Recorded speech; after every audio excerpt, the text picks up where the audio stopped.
Namaste, friends.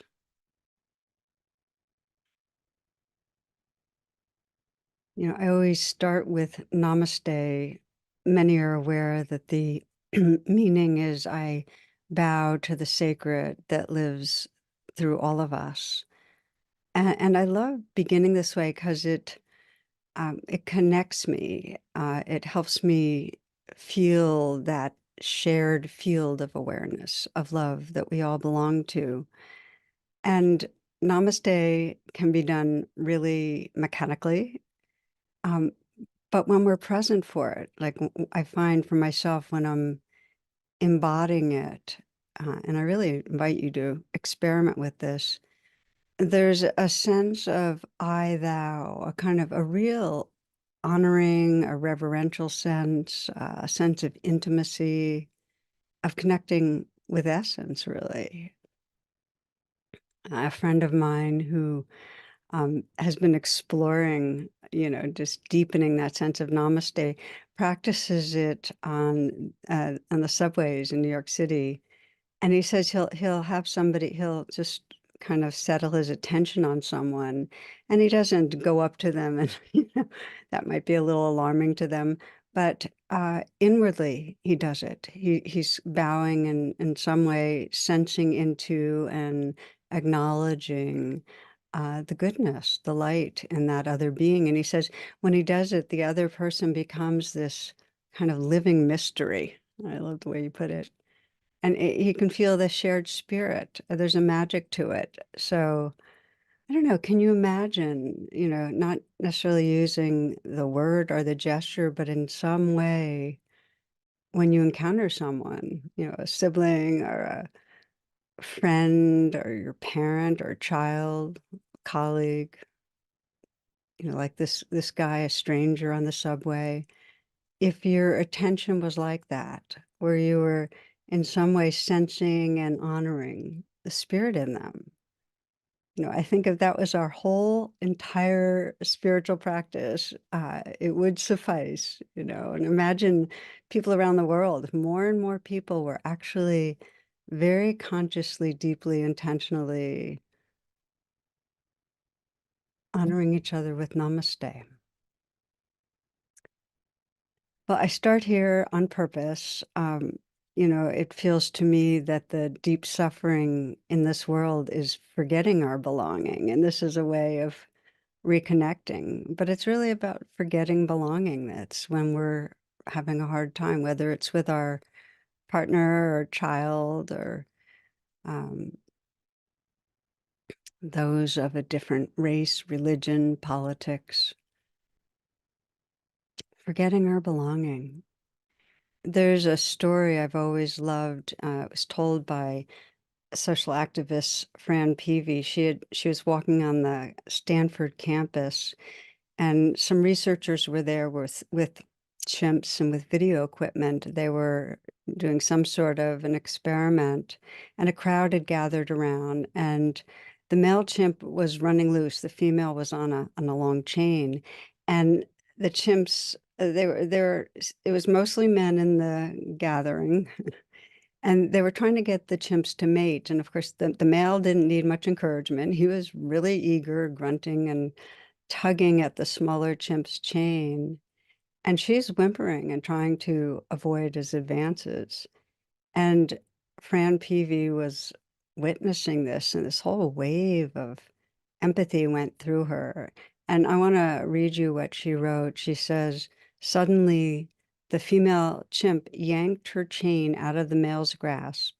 And to my amazement, she walked through the crowd, straight over to me, took my hand, and then she led me to the only other woman in the group and joined hands with one of them. And the three of us stood together in a circle. I remember the feeling of that rough palm against mine.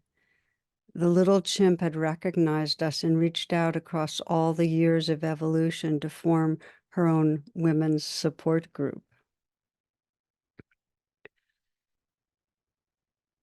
When we're aware of our connectedness, when we feel connection with each other, we don't mistreat each other. Instead, there's a sense of shared beingness. And if the suffering arises in one of us, it's that suffering that we tend to, because we're part of each other.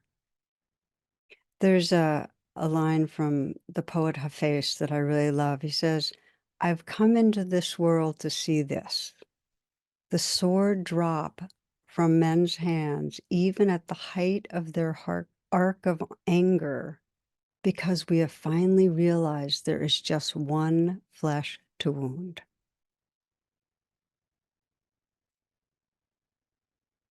It feels that the healing in each of our own hearts and really in our world requires a kind of training and a growing of consciousness to realize there is only one flesh to wound. There's only one sacred awareness that's living through us all. So this is kind of the warm up this week, what we'll be exploring, and next, I'm calling really disarming our hearts, realizing our connectedness with family, friends, those we might consider in some way the enemy. And we'll be really exploring disarming our judgments, because judgments are the main ways that we cover over our hearts. Um, there was a group I was teaching recently, and we were exploring this. And one of the men in the group said, "Well, there's a lot of people in the world he might encounter and judge, but the real charge is with those that matter the most." And I think we know that are sometimes our deepest and most painful sense of blame, anger, judgment are right with those close in. And part of the challenge of it is it becomes so ongoing because we're in continual contact that we get very stuck and habituated. One of the little stories I like the most is when a little girl asks her mother how the human race appeared, and her mother's answer was God made Adam and Eve, and they had children, and all mankind was made. And she asked her father the same question a couple days later, and his answer was, well, many years ago, there were monkeys from which the human race evolved. So she's confused. She goes back to her mom and says, how come it's possible you told me the human race was created by God, and Dad said that we developed from monkeys? And her mom said, "Oh, dear, it's very simple. I told you about my side of the family, and he told you about his." So, what we're really going to be exploring is how any judgment creates separation, any judgment we have. Now, I want to distinguish between judgment and the wise discernment of, oh, when I do this, it causes another person pain, or when you do this, it's an unhealthy thing, it causes harm. That's wise discernment. But judgment is when we're making others bad. Okay. The deal is, as far as I can tell, is that we get accustomed to it. We get accustomed to, in some way, demoting people in our mind and in our hearts. And we get accustomed to the distance it creates. We don't think about it so much. It's almost like we've just resigned to, okay, this is how it is. So we're going to explore disarming ourselves of these judgments, and we'll be drawing on the model of the Bodhisattva path. Many are familiar. Bodhisattva means an awakening being, which is all of us. And the archetype of the Bodhisattva is really just the full potential of our human consciousness. It's that full potential each of us has for presence, for love, for compassion, for wisdom. So the key trainings on the Bodhisattva path, which we'll explore, and the two primary ones I want to focus on, they both are rooted in mindful presence. And one of them is from that mindfulness, seeing suffering and feeling compassion, responding to others with care. And the other training is learning to see the goodness. And from that capacity to see the light in each other, there's a natural sense of loving kindness, of namaste. The gift of these trainings is really a deep kind of contentment or happiness because we're living from more of the truth of who we are. There's a shift that goes on as we do these trainings from feeling like a separate self and really being identified with our judgments and our fears and our defenses to an enlargement where there's really a sense of our aliveness, our awareness belonging to a vast and infinitely vast field. So we actually are intimately, interdependently connected with the chimps, with the trees, with each other, with this living earth. There's a real sense of that oneness, one flesh to wound, one spirit to revere. So during these weeks, I'd say our basic understanding, our premise is that we can't separate inner spiritual work. We can't go off into a cave and just think our spiritual life is off in a cave, that inner work, from how we relate to each other, how we respond to each other in the world. My immediate motivation to really just look at disarming judgments. Well, I'm imagining many of you are sensing, as I am, that people call it this moment in our world, that there is a kind of fragility and unraveling. There's so much fear, so much dividedness that it's threatening the demise of democracy. It's fueling authoritarian regimes. Those are some of the expressions. So much violence, so much violation of our earth and of other species. And somehow or other, we're accustomed. It's the kind of lobsters in the pot that's heating up. One person, just said, it's like we're rolling forward like a massive lemmings program to go over the cliff. This kind of inexorability, and it creates in many people a sense of powerlessness. It's too big, it's all happening, I can't make a difference.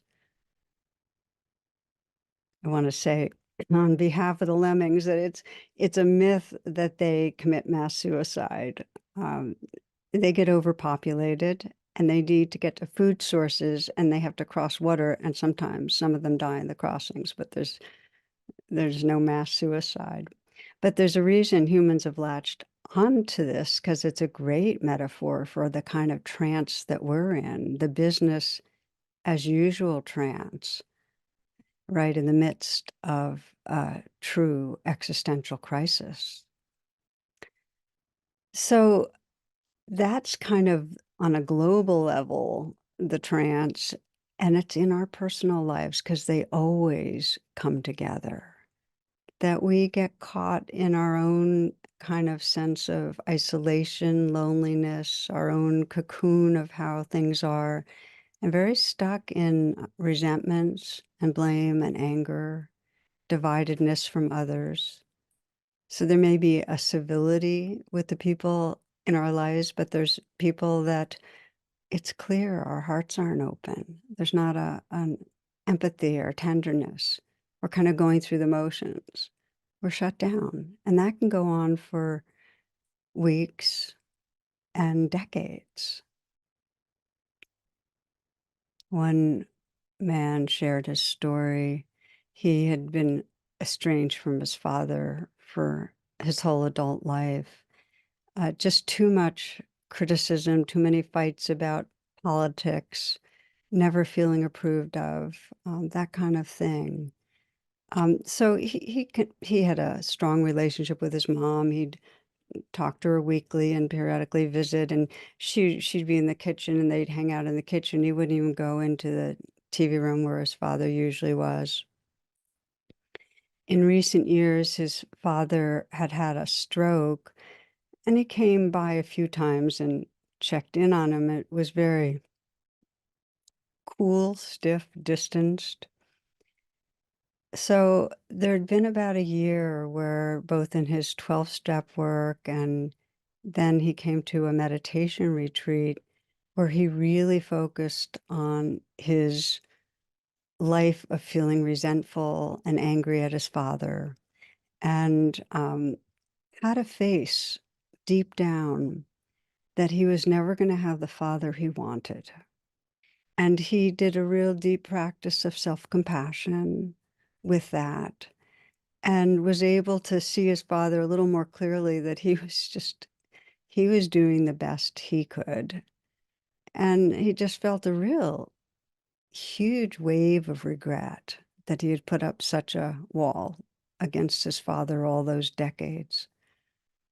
So after the retreat, he went and visited, and his father was the one that answered the door. And his father said, "Oh, I'll go get your mother."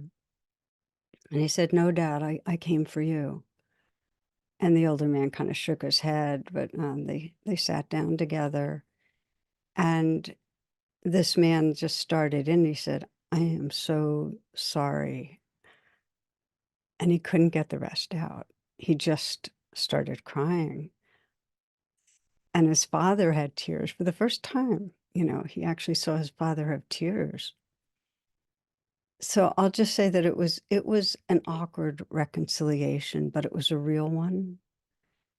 And he could feel in his heart that something had landed. And when he left, his mother hugged him and whispered, "You've just given him the greatest gift you could have given him. He loves you so much." And then the next morning, his mother called to let him know that his father had had a second stroke and was gone, that he had passed during the night. I'm sharing that because we act as if we have forever with those close in or people that we care about and that matter, but that we've just locked into some sense of separateness from distance. Um, and we don't have forever.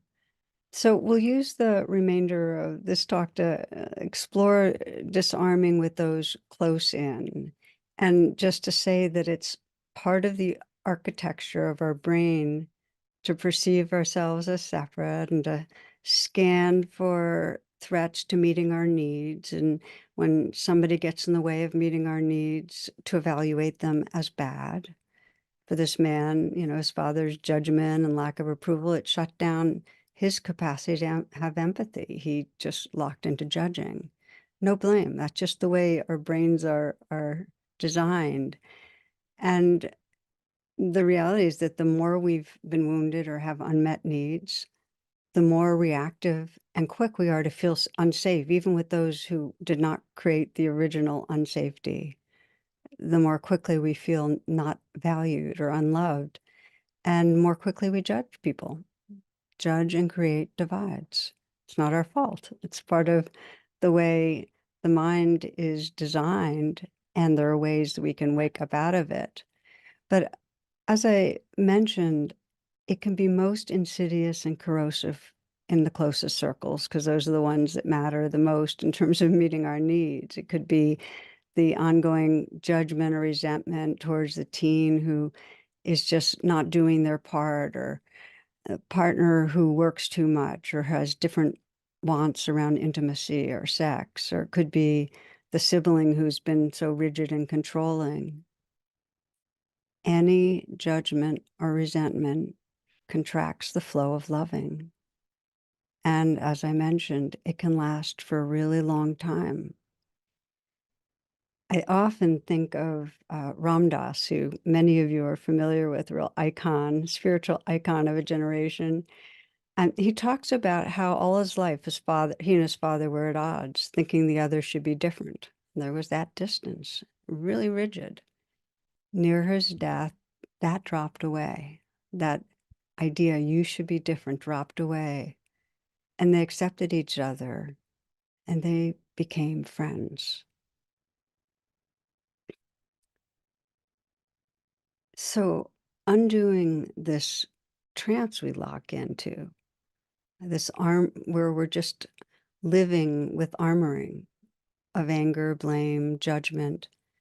It includes the undoing includes releasing the blame for major transgressions, which take a long time and need a lot of care, to releasing the ongoing resentment for leaving the mess in the kitchen or for disagreeing with us. I mean, you know what it's like when somebody disagrees with you. I mean, it affects our bodies. I can feel it in my body.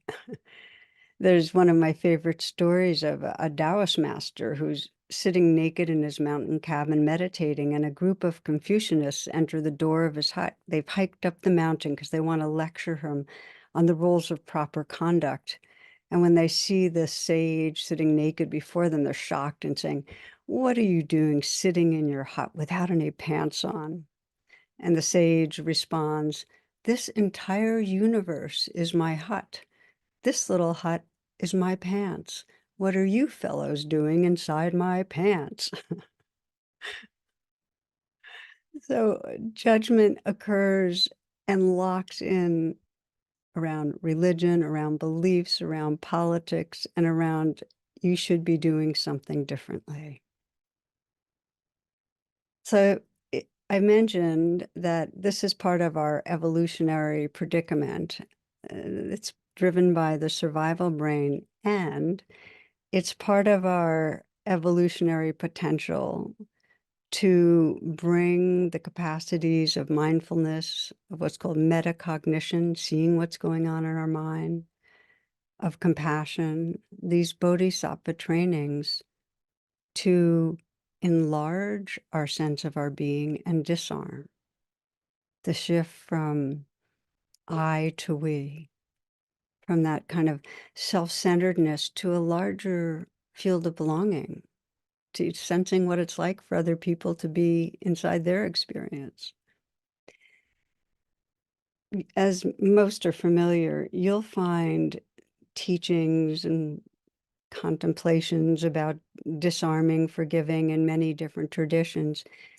We're drawing on the Bodhisattva trainings because mindfulness and compassion are so powerful in doing as a very explicit focus practice in disarming.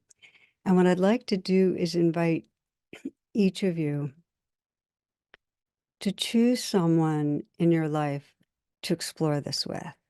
Someone who you care about, who matters, where there's just been a kind of lock-in of distance or divide. Not traumatic, but in some way you've become habituated to a distance, and you feel that there's resentment, judgment that's fueling the distance. And what we'll do is explore how these heart trainings, and we'll be using the RAIN practice to explore that combo of mindfulness and compassion, can help to reduce that distance, to enlarge your sense of belonging. The grounds of all trainings that evolve our consciousness are aspiration. In other words, we have to have energy and some dedication in order to evolve our consciousness.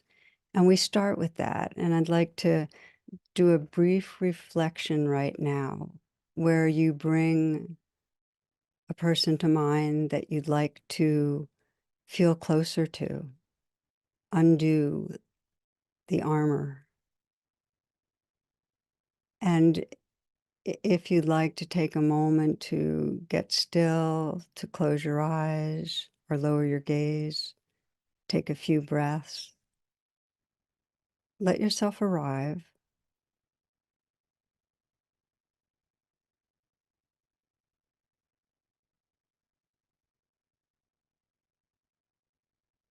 Let this person be in your awareness,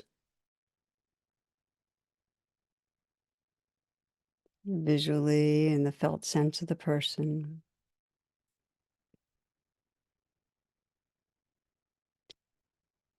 And then imagine that you're at your end of life. You're looking back from the end of life and open to a sense of how this judging and blame, resentment, how it limited the full expression of loving, how it shut you down. Just get that vantage from the end of life looking back, just noticing the pattern, the habit, the closing down in blame.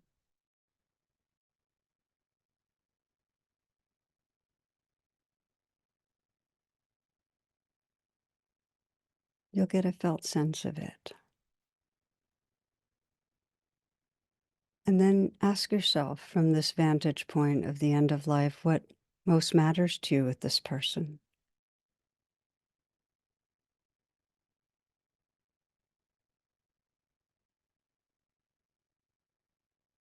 And if you're with them right now, how might that wisdom, that end of life perspective guide you?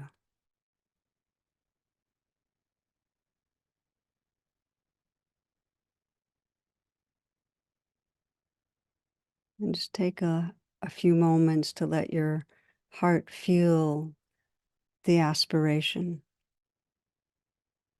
to connect, to be open, to have more of a flow of loving.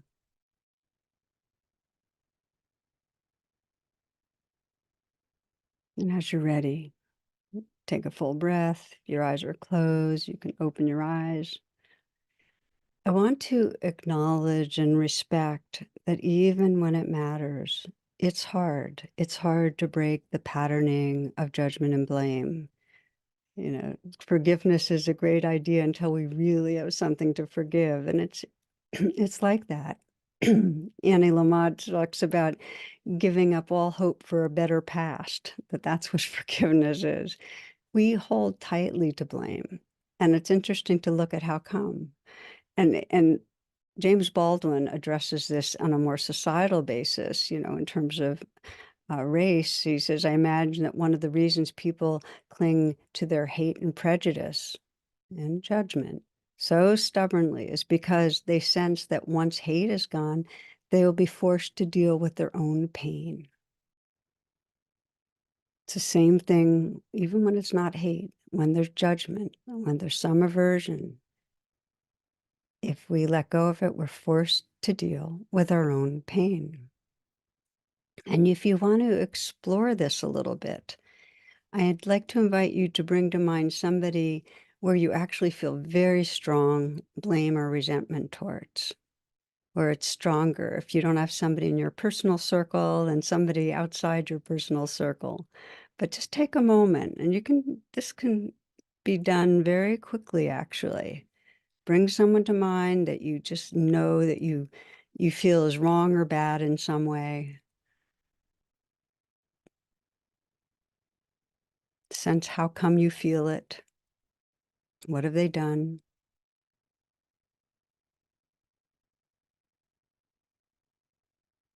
And then ask yourself, if I let go of considering this person as bad, what unpleasant feeling would I have to feel?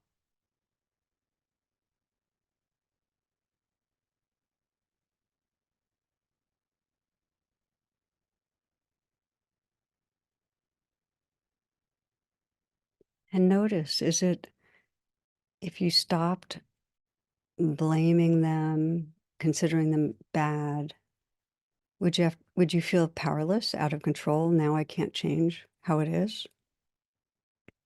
Would you feel afraid that they just go on mistreating or undermining or hurting you or others? Unsafe? Is it that if they're not wrong, then you're the one that's wrong? What's the vulnerability underneath the sense of you're bad? That sense of towards them that they're bad. Will you feel hurt, deficient, unlovable? Have to accept that life isn't fair? Accept a painful loss, grief? Just sense how blaming feels easier and safer than facing that vulnerability. Blaming gives some illusion of control. If you want it, you can open your eyes if they're closed. So if we want to disarm, it requires us to make what I call the U-turn and shift from blaming another to what is going on inside me. For a little bit of a light example, mediator is working with Henry VIII and Anne Boleyn and saying, you know, when you say off with her head, what I hear is, I feel neglected. Sorry, I had to share that one. I just think it's so cute. So in order to undo the armoring of blame, we have to open to vulnerability. It's the only way. It's the process of disarming. And there's a wonderful story in a movie that I saw long ago about an African people called the Ku, and they have this ritual drowning man trial. And the way it goes is this, that when someone is murdered, there's a year of mourning. Then the killer is taken into a boat, bound, taken out into the water, and dropped in. And the family of the one who was killed have to make a choice. And they either let that person drown or swim out and save them. The Ku believe that if they let them drown, they'll have justice but spend the rest of life in mourning. But if they go and save that person, that very act can take away their sorrow. And this is how they describe it. They say, vengeance is a lazy form of grief. Vengeance is a lazy form of grief. Something in us understands that. I mean, we understand that when we're getting back at, when we're holding against, when we're making another bad, we're not paying attention to something going on inside us. And yet there's fears about letting go of blame, resentment, anger. One is that, well, if I disarm, then I'm condoning and I'm setting myself up for getting hurt again. So I want to say that disarming does not mean that we're then saying, oh, what you did is okay. And it doesn't even mean that we don't have boundaries. You know, you can forgive, let's say, a friend for betraying a confidence and create wise, good boundaries by no longer sharing what feels private. You're just not holding that fist of hate inside you. Or you can forgive an ex-partner for emotional abuse, but choose not to be around them when you're alone, you know? Roshi Joan Halifax describes this in terms of having a strong back and a soft front. That your strong back is that discerning wisdom. Oh, you're dangerous to be around. I need to protect myself. But the soft front is, and you're still in my heart. I care about you. Heart's not armored. So just it's like a nice phrase, strong back, soft front, and it takes a lot of practice and wisdom to sense how that translates into daily life. And yet it's such a gift to know that we don't have to close our heart in hate if we want to take care of ourselves. So another one of the misunderstandings about letting go of judgment, blame, anger, is that it can feel like too much. Like, I can't do that. I can't do that alone. And it's not a solo project. Often there's deep wounding and we need support, especially if it's traumatic wounding, and we need to go slow. So we might need some form of trauma therapy or work with a healer, or spiritual counselor, sharing with trusted friends. So disarming is not like, oh, we should all disarm and do it now and do it quickly. There's a compassion and wisdom to knowing that it's a life path, and yet it's a path of freedom. The last thing I'll say in terms of the misunderstandings is that people say, well, I can't make myself let go of judgment or to forgive. And it's true. You can't will forgiveness. You can't will disarming, but you can be willing. It can be your aspiration. And that opens the door. Let it be your intention. I think often of Gandhi, who said, by a long process of prayerful discipline, I have ceased for over 40 years to hate anybody. By a long process of prayerful discipline, we need to have that deep aspiration. I don't want to judge people. I don't want to close my heart. So this last part, let's look at the actual process and do a meditation. The process of disarming is two parts. When we are blaming somebody else, we make the U-turn and bring rain to what's going on inside us, to the vulnerability. Once we have done that, once we have brought self-compassion, we will have reconnected the parts of our brain, mind, heart that are needed to have more of a sense of empathy, compassion, care for the other. And I want to just say, I have had more people tell me, I absolutely can't, I'm stuck, I can't forgive this person. And the reason they're stuck is because they have not done step one. They haven't first taken care of the place of vulnerability in themselves. So I want to just make sure that not to skip step one. If we don't tend to the wound within ourselves, whatever the degree, we're not going to be able to open our heart to the other. I think often when I talk about chronic blame of those close in, of what I got stuck in with my son Narayan when he was a teen. And uh, this was maybe sophomore, junior year, where his priority was socializing and his priority was playing role-playing video games and getting high. I was in a chronic state of tightness, judgment, anger, blame. You know, I was always ready to be upset with him because it was just, I was so upset about the situation. And then it started hitting me, he's going to be leaving home soon, really in a flash. And I don't want to be locked in this kind of judgment and resentment and division. So I had that aspiration we explored earlier. And I practiced rain. The first, I made the U-turn every time I'd feel angry, resentful. I would come back and say, what's going on inside? You know, I'd recognize it. That's the R of rain. I'd allow it. And then I'd investigate and it would start to unlayer itself.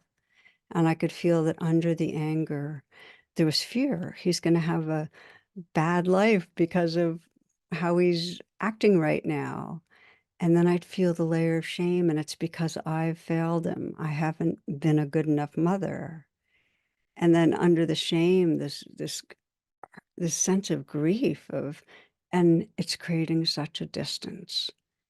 And I had to bring a lot of presence and kindness and compassion to those layers of my own vulnerability, remembering that I loved him, that I was doing the best I could, and that many teens go through this.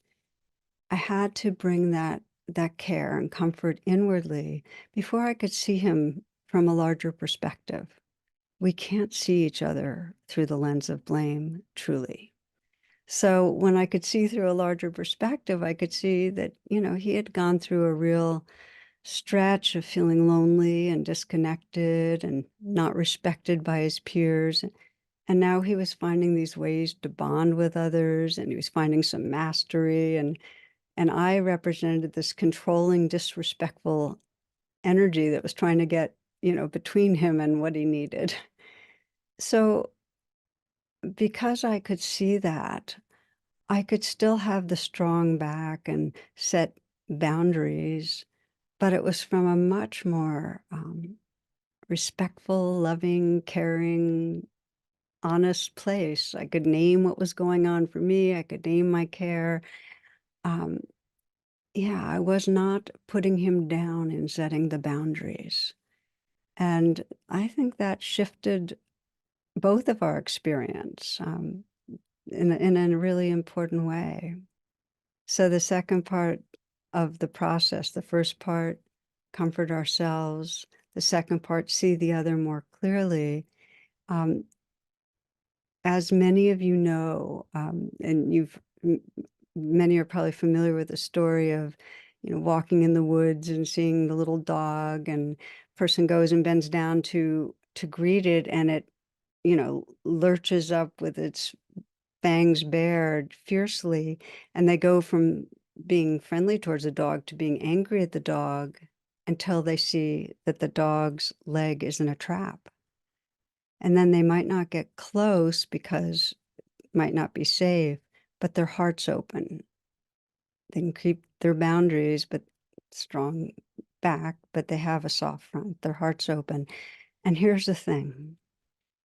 Most everyone that I've ever met has wounds and unmet needs, and from that suffering, at times, hurts other people.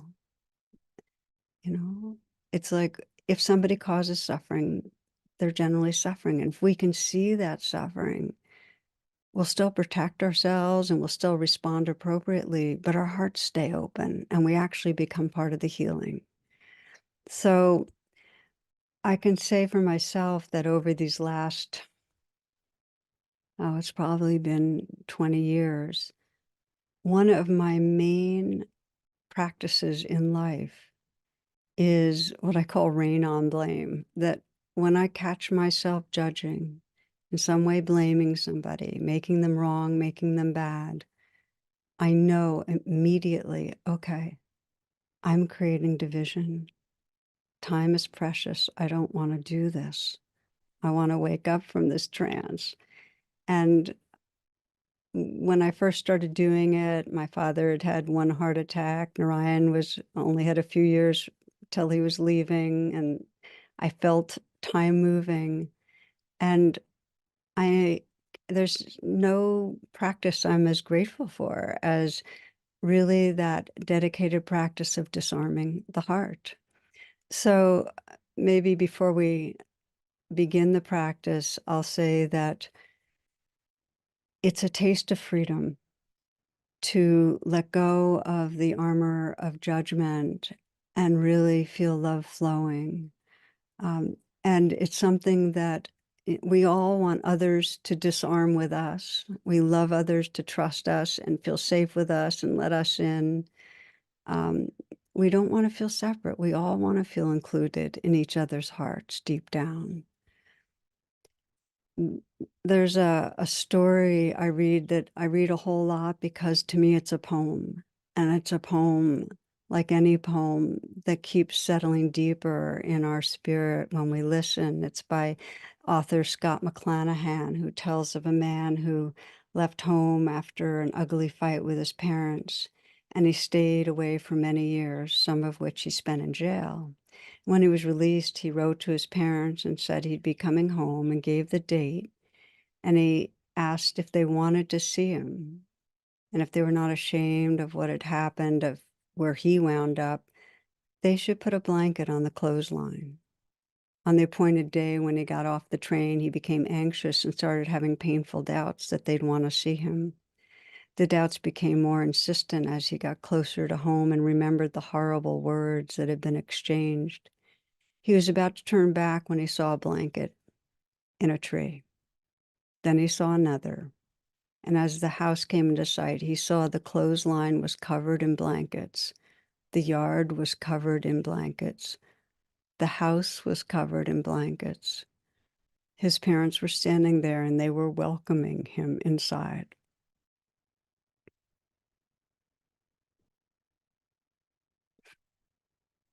Imagine, friends, a world where we were putting out blankets of understanding and love and forgiveness and appreciation, where we disarmed our hearts and welcomed each other. Okay, let's practice together. Take a moment, if you haven't, to find a position that will support you as we explore rain on blame. You might take a few full breaths. Let the breaths collect you.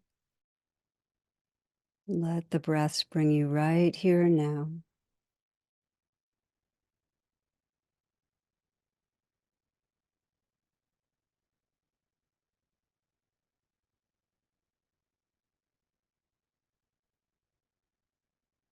And bringing to mind a relationship where you feel some conflict or separation, where you feel you've been caught in kind of a chronic judging or blaming or resentment. A relationship with someone who matters to you, where you'd like to be able to disarm, to open more. And just feel your intention to begin with. May I disarm my heart. May I open. May there be more connection.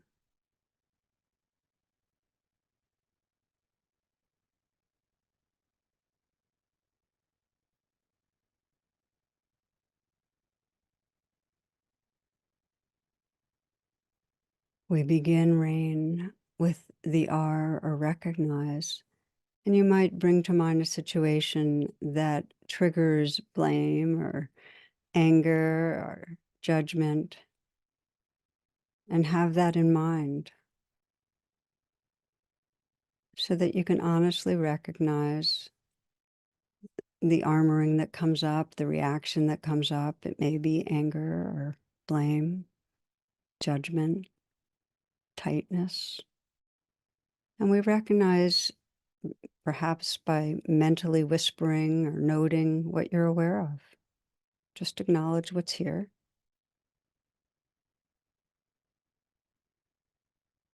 And then the A of rains, allow, just allow. Let the feelings be just as they are.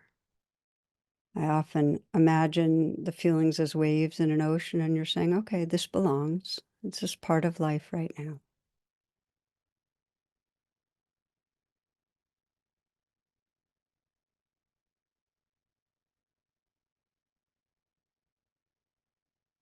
The I of rain is investigate.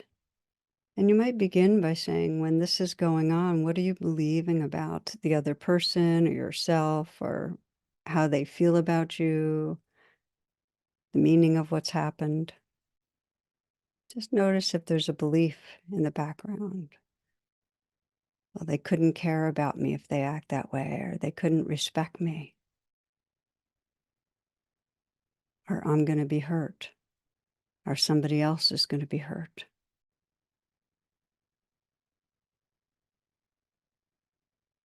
And with whatever you're believing, check your body and sense, how does it make me feel when I'm believing this, when this is going on? And sense the worst part of what's going on, and sense how you feel in your body. Your fear about what's going to happen, your distress.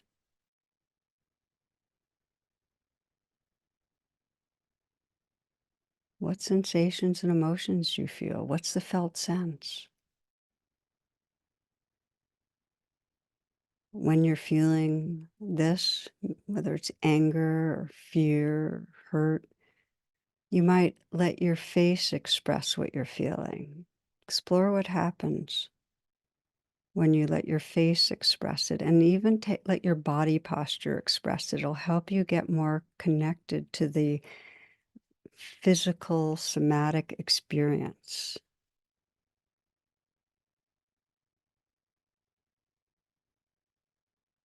Let your body and face express hurt or despair or shame or fear.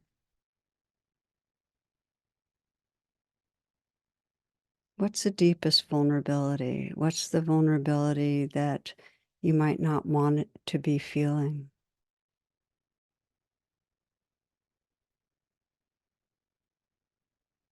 And from that place of vulnerability, sense, what was it that you were hoping for from this person? What were you wanting that didn't happen? What's the need that you have that didn't get met?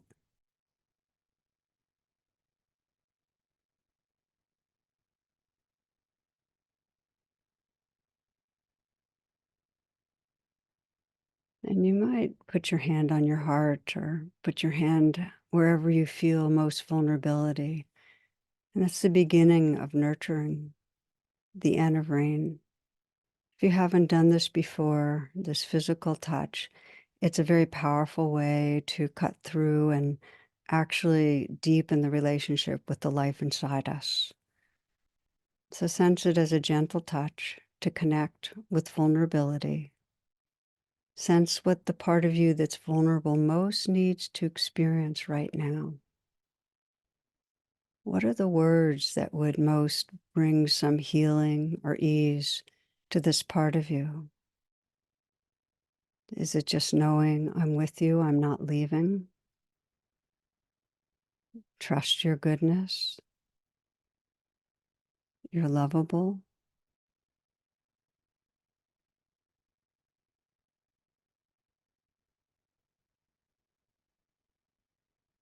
What's needed? And let the touch itself communicate it. And if it's hard to offer yourself compassion or kindness, you might imagine it coming from someone that you trust their love and wisdom. Just some message, some energy of kindness to that vulnerable place. It may be somebody that's not alive anymore, could be a dog, could be from the natural world, from a deity, spiritual figure. See if you can imagine and sense light and warmth and care flowing in through your hand to your heart, to the most vulnerable place in you. Like you're being bathed with kindness and care. And if you haven't imagined and tried that before, really sense that this can wash through into you, this light and warmth, right into where there's vulnerability.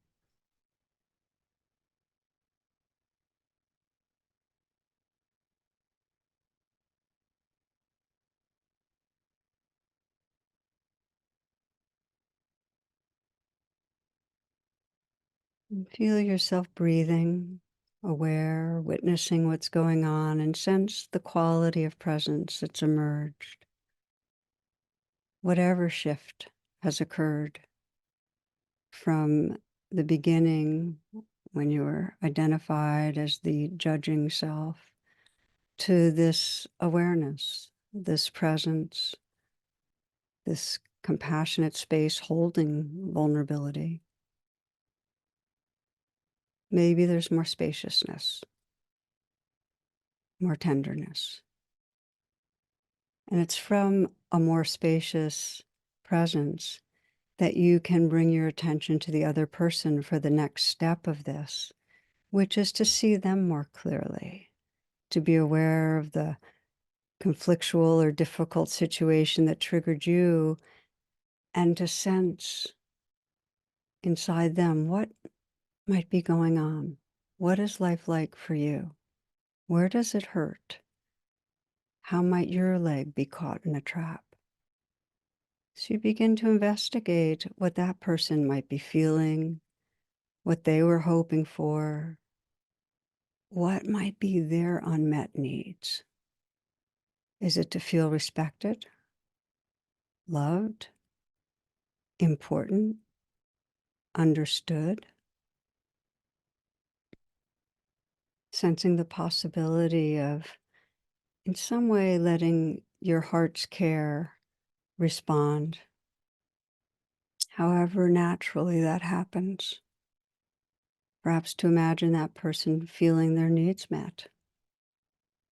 Imagine how that person would be if they felt cared about, valued, understood.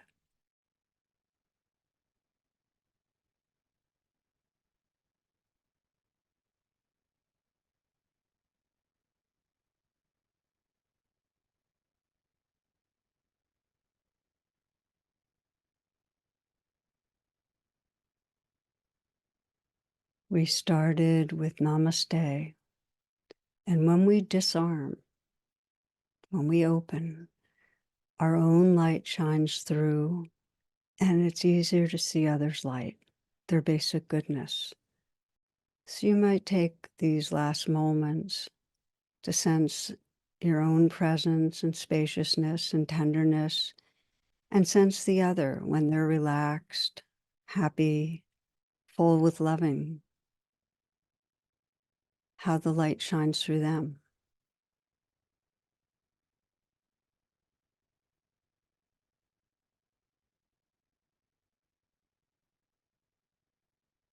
You might sense Namaste, that you're bowing to the light in both of you.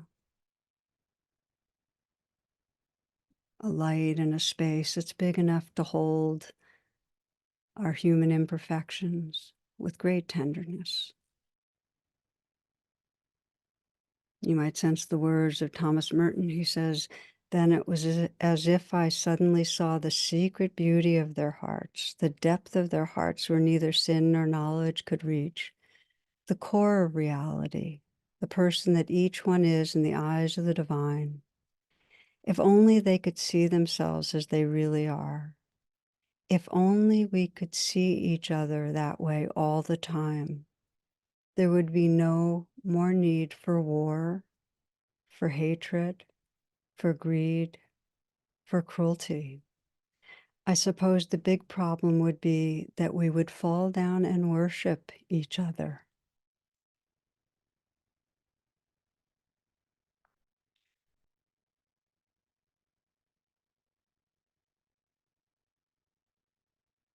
Okay, taking a few full breaths. If your eyes are closed, opening your eyes. Thank you, friends. Thank you for your presence, for being willing to explore this disarming of the heart. And we'll continue together next week. I just want to wish you many moments where you're putting out blankets of love and forgiveness, understanding for your inner life and for others, and experiencing the freedom and happiness that that brings. Namaste and blessings.